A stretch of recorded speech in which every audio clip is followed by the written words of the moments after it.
we jump into the sermon, we've had a time where we're just giving time with each different members within the congregation and asking this question.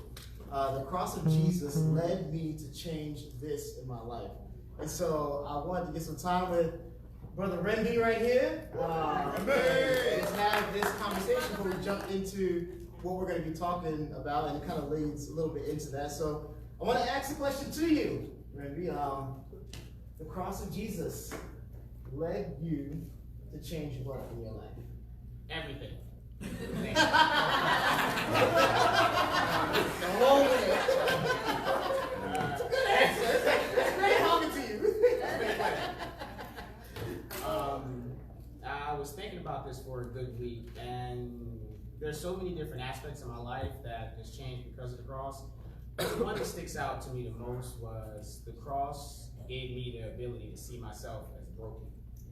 And that was very valuable to me because I grew up in a house, my mother, addict, father, barely there, addict, siblings, addicts. Like, I grew up in a household of addicts, and I always viewed myself as the fixed one, and was basically judgmental with everyone else. So being able to actually see myself as broken, and I shared that with them, that actually ended up helping me show God to them through my brokenness.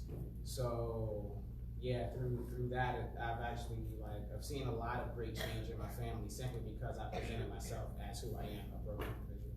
Now, it's funny you say that, like presenting yourself as who you are, a broken individual, right? Like, so we live in society, we know, like, we don't want to present that part of ourselves to the world, right? We tend to want to present like this put together, good looking, like we all look right now, you know what I mean, on Sunday. Sunday's best. Right, Sunday's best, I think. But what was it that gave you, I guess, the courage and inspiration to actually even show that part of you, like that level of vulnerability? The fact that it just hit me like a ton of bricks, and then I can relate with everyone else. So I see the pain that's caused that my mom's is going through because she's broken, and the pain that my family's going through because they're broken. And for once, I could relate to them on that level. So it was like the common thread of, oh wow, we're both hurting on the same frequency right now. So that was actually the connection. Was going to do that. What helped you with like leading into just communication? Because I think sometimes, especially men, but in general, I think people in general, we don't like to talk about pain. It's hard to even know how do you even like lead into those conversations. I know for me it was hard. Yeah. To like learn how to be vulnerable and actually like, speak to my family about some of the trauma that we experienced in the household and bring it back up. Like sometimes you just want to act like, okay, it's done, I'm moving on and we're good, but to like bring back up the trauma, like what did that process look like for you? Well, for me, it helped seeing a lot of brothers because I ended up living with Eric. It was a household of way too many brothers under one roof. And I saw that. When you say brothers, like find out a little more like brothers, like other Christians in the church. Yeah, other Christians in the church, yeah. So I had their example because when there's that many people under one roof, there's conflict. And seeing how they handled conflict, like no lie, they would be arguing, and I'm sitting there like, wait, you gonna let them say that to you? And they're like, yo, come on, man, like what you? And I'm just like, wait, so you can say that to him? Like it literally blew my mind that you can speak, and they were being respectful, but for me it was like if someone says something like that, it's like, oh, you're being disrespectful, I'm gonna punch you in the mouth. But this was past that. They were actually talking about their feelings and being respectful to one another. And I've never done that before. Whenever I'm talking to my mom about her battle with addiction or anything, I'm just throwing it all in her face, There's times where I followed her, caught her doing a deal, and I went and I'll beat her home, and then when she gets home, I'm just laying it on her, like, now what do you have to say now?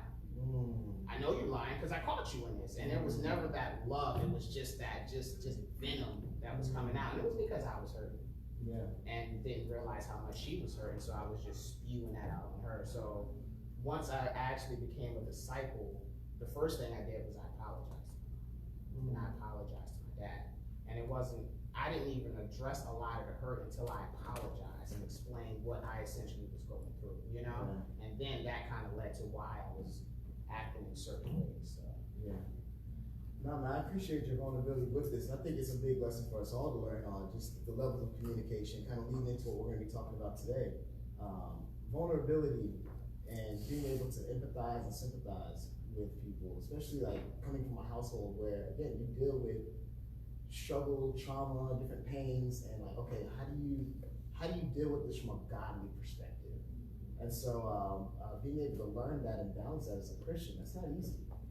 You know, it's not easy, but it's great how God sets up opportunities for us to learn that. So I guess, is there anything like final word that you want to share with just the congregation on just about pertaining to this topic for you, like how they can get over it?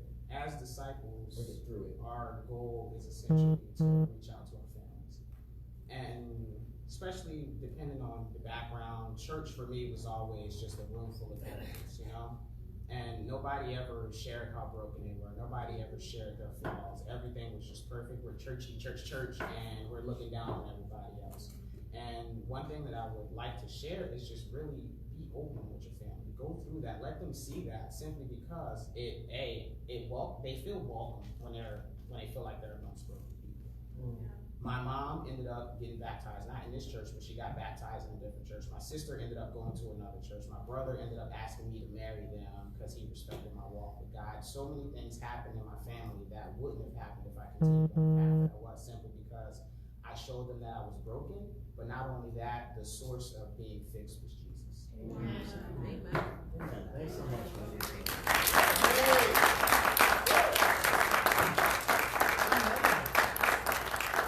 I'm really happy I was able to have Remy come up and share, because